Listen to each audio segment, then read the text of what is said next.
ওয়ালাইকুম আসসালাম রহমতুল্লাহি ওয়া বারাকাতুহু। আলহামদুলিল্লাহ ওয়াসসালাতু ওয়াসসালামু আলা রাসূলিল্লাহ। এক ভাই জানতে চেয়েছেন যে আমাদের দোয়া আল্লাহ রাব্বুল আলামিন কেন কবুল করেন না।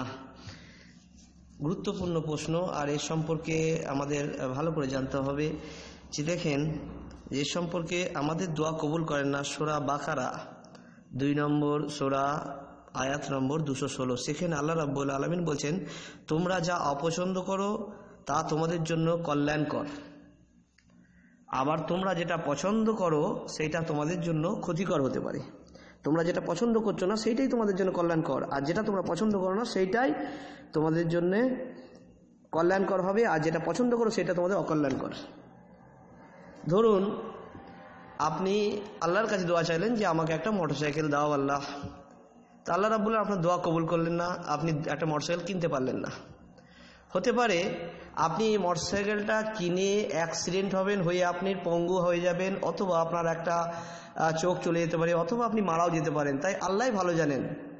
ইন্নী আ'লামু মা লা তা'লামুন, আল্লাহ বলছেন আমি যা জানি তোমরা তা জানো না। অর্থাৎ আল্লাহ ভালো জানেন যে আপনি এটা ক্ষতি হতে পারেন, তাই আল্লাহ আপনার দোয়া কবুল করলেন না।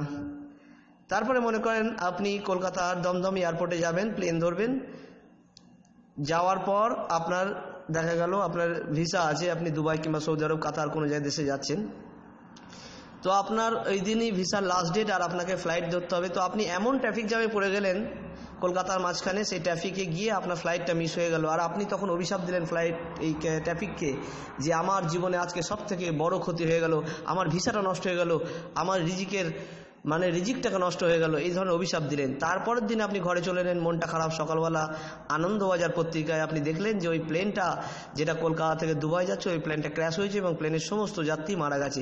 তখন আপনি নিজেকে বললেন, ওই যে ট্রাফিককে আপনি অভিশাপ দিয়েছিলেন, সেই ট্রাফিকের জন্য আপনি বললেন যে এই আমার জীবনে সব থেকে বড় উপকার করলো এই ট্রাফিকটা, আমার জীবনটাকে বাঁচিয়ে দিল। অর্থাৎ এগুলো উদাহরণ যে আপনি যেটা ভালো চান সেটা আল্লাহ রাব্বুল আলামিন হয়তো জানেন যে এটা আপনার ক্ষতি হতে পারে। তাই আমাদের যে দোয়া আমরা চাই সেই দোয়াটা আল্লাহ কবুল করেন সেটা না চাওয়ার মাধ্যমে। আল্লাহ আমাদের ডাকে সাড়া দেন সেটা না দেওয়ার মাধ্যমেই সাড়া দেন, এটা আমাকে জানতে হবে। যদি দেখেন সূরা বাকারার 186 নম্বর আয়াতে আল্লাহ বলছেন, রাসূলুল্লাহ সাল্লাল্লাহু আলাইহি ওয়াসাল্লাম যখন তোমাকে প্রশ্ন করে বলো আমি তো তোমাদের নিকটেই আছি, অর্থাৎ আল্লাহ আমাদের সমস্ত কিছু জানেন। সূরা শুআরা 27 নম্বর আয়াতে আল্লাহ বলছেন আমি বান্দাদের সব ডাক শুনতে পাই। সূরা গাফির আয়াত নম্বর 60, 40 নম্বর সূরা, সেখানে বলছেন আমাকে ডাকো আমি তোমাদের ডাকে সাড়া দেব। অর্থাৎ আল্লাহ অবশ্যই আমাদের ডাকে সাড়া দেবেন। আর আপনি জানেন যে আল্লাহ রাব্বুল আলামিন আমাদের প্রার্থনার উত্তর দিচ্ছেন না উত্তর না দেওয়ার মাধ্যমে। যদি দেখেন সূরা নূর 37 নম্বর আয়াত, সেখানে বলা হয়েছে সেই সব লোক যারা ব্যবসা করে, যারা নামাজ কায়েম করে, যারা যাকাত দেয়, আর তারা ধর্মবিরোধী হয়, আল্লাহর উপর তাকওয়া অবলম্বন করে, আর সেই আখিরাতের উপর বিশ্বাস রাখে, আর বলে যা কিছু খারাপ মন্দ ভালো মন্দ যা কিছু আল্লাহর তরফ থেকে হয়, যখন তো ক্ষতি হয় সে তখন বলে আলহামদুলিল্লাহ, এইটা বলে এদের জন্য আছে বিরাট পুরস্কার কাল কিয়ামতের দিনে। অর্থাৎ তাকওয়া অবলম্বন করতে হবে। তাকওয়া অবলম্বন, আল্লাহ তাকওয়াকারীকে পছন্দ করেন। সূরা হুজুরাত 13 নম্বর আয়াতে আল্লাহ বলছেন আমি তোমাদেরকে সৃষ্টি করেছি এক পুরুষ এবং এক নারী হইতে, আর বিভিন্ন জাতি গোত্রে বিভক্ত করেছি, এই জন্য তোমরা একে অপরকে সাথে পরিচিত হতে পারো, আর তোমাদেরকে আমি পরীক্ষা করবো যেটা আছে তাকওয়া। অর্থাৎ যার মধ্যে আছে ন্যায়পরায়ণতা, ধার্মিকতা, আল্লাহকে ভয় করা, ওই তাকওয়া ব্যক্তিকে আল্লাহ বেশি পছন্দ করেন। আর সূরা মুলক 2 নম্বর আয়াতে আল্লাহ বলছেন আমি তোমাদেরকে জীবন মৃত্যু দান করেছি, এই জীবনটা তোমাদের জন্য পরীক্ষা। আল্লাহ আমাদেরকে পরীক্ষা নিচ্ছেন। আল্লাহ সূরা বাকারা 155 নম্বর আয়াতে বলছেন আমি তোমাদের মালের ক্ষতি দিয়ে, জানের ক্ষতি দিয়ে, বিভিন্ন ফসলের ক্ষতি দিয়ে আমি তোমাদের পরীক্ষা করব, আর তারাই সফল কাম, তারাই হচ্ছে সফল কাম যারা সবর এবং ধৈর্য ধরবে, আর বলবে যা কিছু আল্লাহর তরফ থেকে হয়, খারাপ হলেও ভালো হলেও সবসময় বলবে আলহামদুলিল্লাহ, অর্থাৎ তারা হচ্ছে সফল কাম। তাই আমাদেরকে জানতে হবে যে আল্লাহ আমাদের দোয়া কবুল করছেন, আর আল্লাহ আমাদের ডাকে সাড়া দিচ্ছেন না সাড়া দেওয়ার মাধ্যমে। অর্থাৎ আল্লাহ আমাদেরকে প্রার্থনার উত্তর দিচ্ছেন না দেওয়ার ভিতর দিয়ে। অর্থাৎ আমরা যেটা ভালো চাই, আমাদের যেটা মন চায় সেটা আল্লাহ রাব্বুল আলামিন ভালো জানেন যেটা আমাদের জন্য ক্ষতি হতে পারে। আর এ সম্পর্কে আসুন হাদিস দেখি। যদি হাদিস দেখেন সেই হাদিস রাসূলুল্লাহ সাল্লাল্লাহু আলাইহি ওয়াসাল্লাম বলছেন, আবু হুরায়রা রাদিয়াল্লাহু তাআলা হাদিস বর্ণনা করছেন যে রাসূলুল্লাহ সাল্লাল্লাহু আলাইহি ওয়াসাল্লাম বলেছেন দুনিয়া হলো মুমিনদের জন্য কারাগার, কাফিরদের জন্য জান্নাত। এটা হাদিস সহিহ মুসলিম 2956, সুনানে তিরমিজি হাদিস নম্বর 2326। আবু হুরায়রা রাদিয়াল্লাহু তাআলা আরো হাদিস বর্ণনা করেছেন রাসূলুল্লাহ সাল্লাল্লাহু আলাইহি ওয়াসাল্লাম ইরশাদ করেছেন বিপদে মুমিন নারী পুরুষ এবং স্ত্রী ও সন্তান তার উপর বিপদ আসতে থাকবে। এমত অবস্থায় তারা কোনো গুনাহে লিপ্ত হবে না আর আল্লাহর উপর ধৈর্য ধারণ করবে। আল্লাহ তাদের সমস্ত গুনাহকে মাফ করে দেবেন। সুনান তিরমিজি হাদিস নম্বর 2399 এবং বাইহাকি কুবরা হাদিস নম্বর 6335 এবং সহিহ ইবনে হিব্বান 2924। আরও দেখেন, যদি বলেন যে হযরত সাদ বিন আবু ওয়াক্কাস রাদিয়াল্লাহু তাআলা আনহু বলছেন, রাসূলুল্লাহ সাল্লাল্লাহু আলাইহি সাল্লামকে জিজ্ঞাসা করা হলো সব থেকে বিপদের সম্মুখীন কোন মানুষ? তিনি বললেন সর্বাধিক বিপদ সব থেকে বেশি হয় নবীদের ওপর। তারপর কার হয় না? তারপর হয় সাহাবায়ে কেরাম, তারপর হয় সালেফ সালফিন, তারপর হয় আলেমগণের। এ সম্পর্কে দেখতে পারেন হাদিস ইবনে মাজাহ 4023, সুনান তিরমিজি 2398, সুনান দারিমি সহিহ ইববান 2901, মুসনাদ আহমদ 1486। আরও আছে আবু সাইদ খুদরি রাদিয়াল্লাহু তাআলা বর্ণনা করেন, রাসূলুল্লাহ সাল্লাল্লাহু আলাইহি ওয়াসাল্লাম এক সময় জ্বর এসেছিল। তিনি গিয়ে দেখলেন রাসূলুল্লাহ সাল্লাল্লাহু আলাইহি ওয়াসাল্লামের গায়ে জ্বর।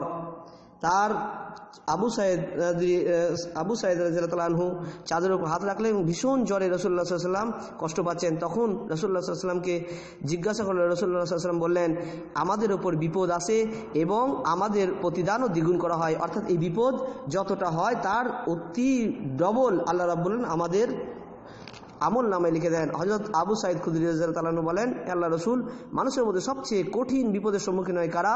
বললেন, প্রথম হচ্ছে সম্মুখীন বিপদে সবথেকে বিপদে বেশি পড়েন নবীগণ, তারপরে কারা? তারপরে হচ্ছেন আলেমগণ, তারপরে কারা?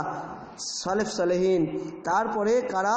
যারা আপনার হচ্ছে এই পরীক্ষার মাধ্যমে, কঠিন দারিদ্রতার মাধ্যমে এবং ফসল বিভিন্ন রকম ক্ষতির মাধ্যমে যারা সবর ধৈর্য করে তারা হচ্ছে কামিয়াব দুনিয়া এবং আখিরাতে, তারা সব থেকে বেশি আপনার হচ্ছে উপকারী হবে।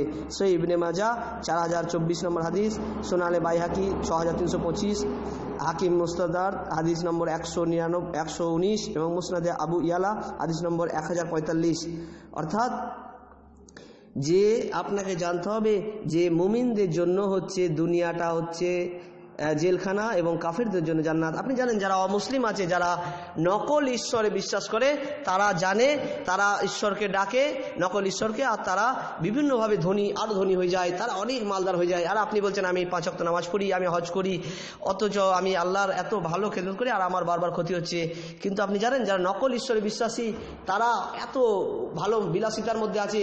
আল্লাহ রাব্বুল আলামিন জানেন, আল্লাহ রাব্বুল আলামিন তাদের দোয়াকে কবুল করেন এবং তাদেরকে জানেন যে তারা দুনিয়া আখিরাতে আরো ক্ষতিগ্রস্ত হবে, তাই দুনিয়াতে সামান্য পরিমাণ তাদের উপকার করছেন, সামান্য পরিমাণ তাদের প্রতি দয়া করছেন, কিন্তু আল্লাহ জানেন তারা দুনিয়াতেই পেয়ে যাবে, আখিরাতে কিছু পাবে না।